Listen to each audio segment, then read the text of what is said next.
Hi, I'm Cheryl Leach.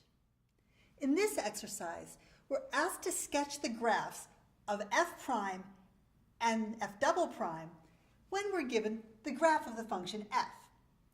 Okay, so let's work on the graph of the first derivative. All right, well, what do I know?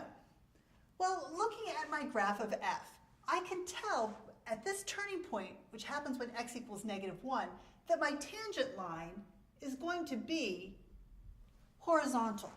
So what I know is that f prime of -1 equals 0.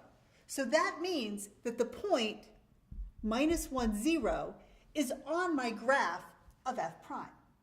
Well, what else do I know? If I take a look at the slopes of tangent lines before I hit that turning point, you can visualize that they are all going to be positive slopes.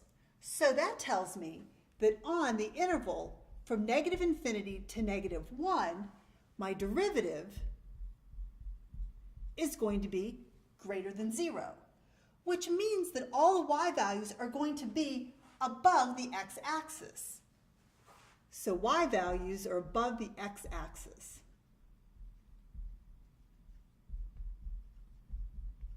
In a similar way, let's see what happens on the interval from -1 to infinity. If I look at the tangent lines on all of those points, at all of those points, I'll notice that the tangent lines all have negative slope.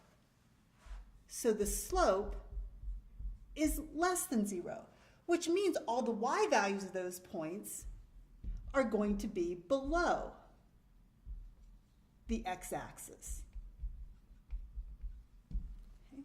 So what I have so far is that the point -1, 0 is definitely on my curve. For values from -infinity to -1, my graph will be above the x-axis, and when I pass this point at -1, they'll all be below the x-axis. All right, well, let's see if I can fill in some more details. Looking at my function f, I notice that it's a parabola, which means that it's a polynomial of degree 2. When I take the derivative of a polynomial of degree 2, I'm going to end up with a polynomial of degree 1. So I know that f prime of x is a polynomial of degree 1. In other words, it's a line. So now I know that I have a line that will start out with positive y values, it'll cross at this point, and it'll drop down where the y values are negative. All right, well, how steep do I need to make that line? Well, I can figure out how steep to make the line either by looking at the slope or finding a second point that's on that line. So I found one point on the line by looking at the derivative at -1 and finding out that the y value is 0.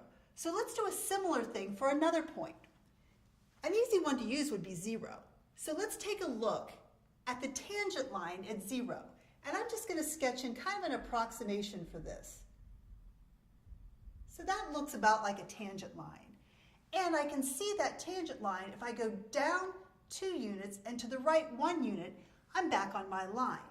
So that's telling me that f prime of 0 is going to be -2.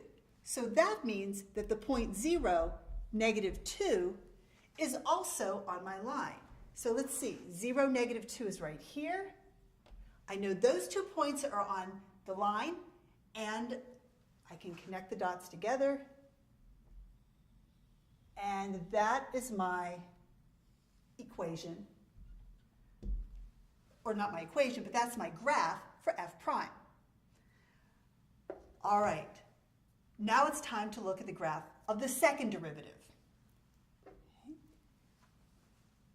When I look at my first derivative, I know that it has a constant slope, and I even know what that slope is.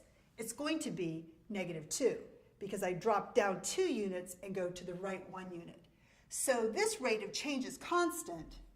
So we have a constant rate of change. And that constant rate of change is -2.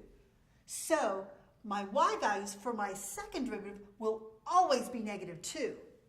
That's a horizontal line that passes at -2. So without really knowing what the exact formula is for my function f, I was able to get a very accurate picture of what the graph of f prime is and the graph of the second derivative.